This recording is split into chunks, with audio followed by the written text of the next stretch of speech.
Well, hello there, Christy, Jason, Colleen, and Terry. I just thought it might be easier to just go through the EDUC 3010 practicum supervision schedule in this manner than trying to write it all out in an email.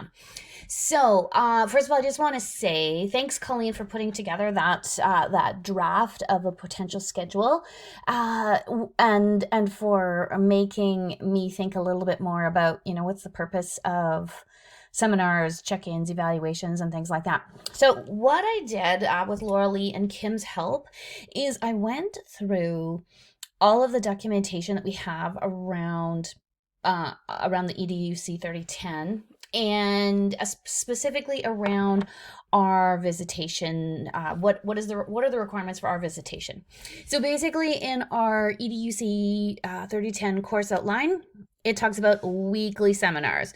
It says there will be one seminar each week with your practicum supervisor. Okay, so when we were trying to figure out what do we need to have seminars every week, the course outline says that we will have seminars every week. In our handbook on page 8, it says that the faculty supervisor is expected to contact the mentor teacher and student teacher weekly and supervise at least 2 complete lessons during the practicum.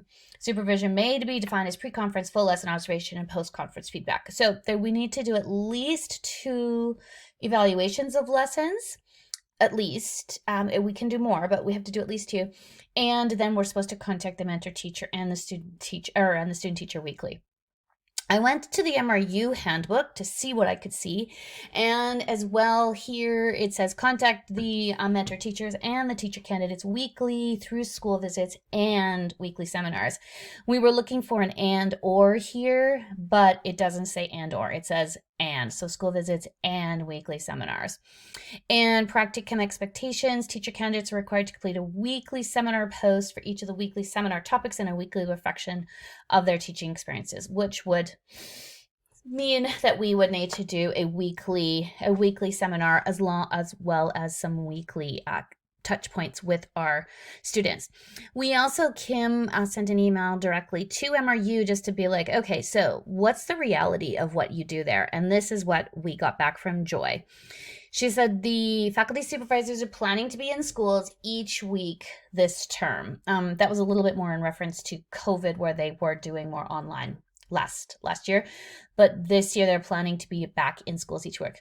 And when we asked her, do you do seminars every week? She said, yes, seminars are weekly. There are 4 seminars, and the 5th week seminar time is used as a celebration where teacher candidates share their PLP and highlight key learning. And she said, due to COVID, seminars are online this year. Usually they're held in a school, and teacher candidates come to that school at the end of the day. So it looks like we need to make weekly contact with the students and do seminars. So I know that that was a concern just because of time. So with the help of Laura Lee, sorry if that makes you a little ill, I went through and did a what I think is a hopefully a fair supervision schedule, fair to you, to not make it so time consuming and onerous, but fair also to the students, and also fair to MHC and MRU that we are actually upholding what we have to uphold.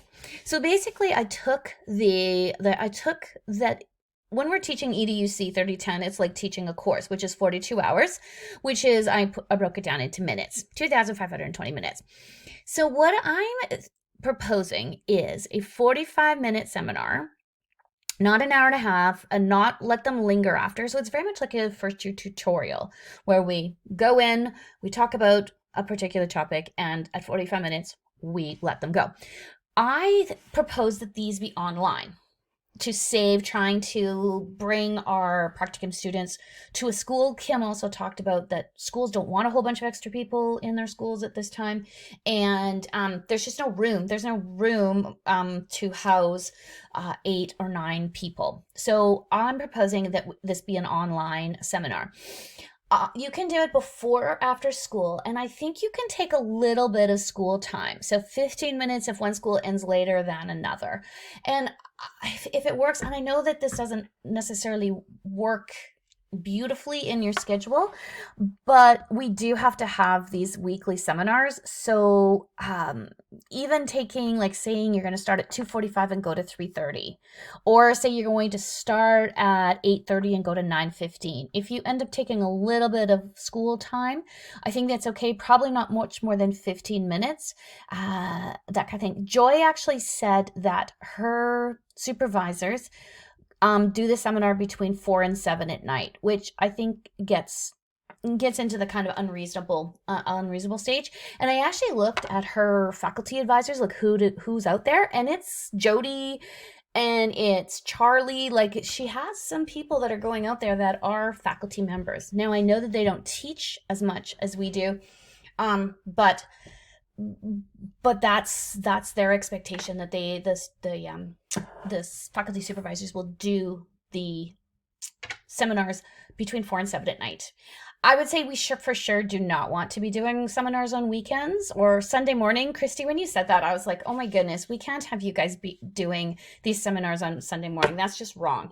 So Lorley and I talked about, maybe if we took a little, like 15 minutes of school time and then half an hour of their time before or after school, if it can be the same every week, that will just help with our mentor teachers too, knowing that they're going to be gone for those 15 minutes. Okay, so that basically equals 180 minutes if we do it all online, and then one sort of celebration wrap-up session. Then we are proposing that you do kind of probably what you've been doing all along. So I don't think this is going to be too revolutionary. A check-in. Now, this is a true check-in. You just want, it's a maximum of 30 minutes. You're basically going to go in, make sure the kid's not crying, talk to the mentor teachers, see if there's any concerns, maybe wander around the classroom, check their binder, and then leave. So I don't think we need, when we do a check-in, it can be between 20 and 30 minutes. And I'm saying, why don't you do half your students in 1 week as a check-in and then the other half as a full evaluation. So that'll give us 600 minutes per week. The full evaluation is a maximum of 60 minutes. Evaluate half of the practicum student each week. This is when you leave the written evaluation, and you can utilize online tools for pre or post discussion if you want to. That again is up to you. If you can squeeze it all in, or in that hour, that's even better. And again, I would say no full evaluations this week unless you really want to. And then you do half of your practicum students in here. So this will give you a total of basically like 2,000 minutes for these 3 seminar check-ins and full evaluation. That still gives us 540 minutes, which is 9 hours. For travel, extra time needed for a particular student, e-portfolio, in-person evaluation, things like that. So I'm hoping this is reasonable. I know that it's heavy, but it is basically a condensed course in 5 weeks. So there is going to be that little bit of a sense of that this is time consuming, and it is time consuming. There's no two ways about that. But hopefully this can give you a bit of a guideline for what we kind of have to do to fulfill both our MHC and our MRU course outlines and handbooks and expectations. If you have questions, email me, text me. I will be sending out the seminar. There are seminar readings that MRU has connected to each seminar week, but I'll send that out to you later. I want to combine those with what we're doing, because I think our topics are really great. So I just want to see what they're doing and what we're doing and see if I can, make it happen together. Okay. Thanks for listening to this fun video. Again, email, text if you have questions. All right. Thanks for all your hard work. Take care.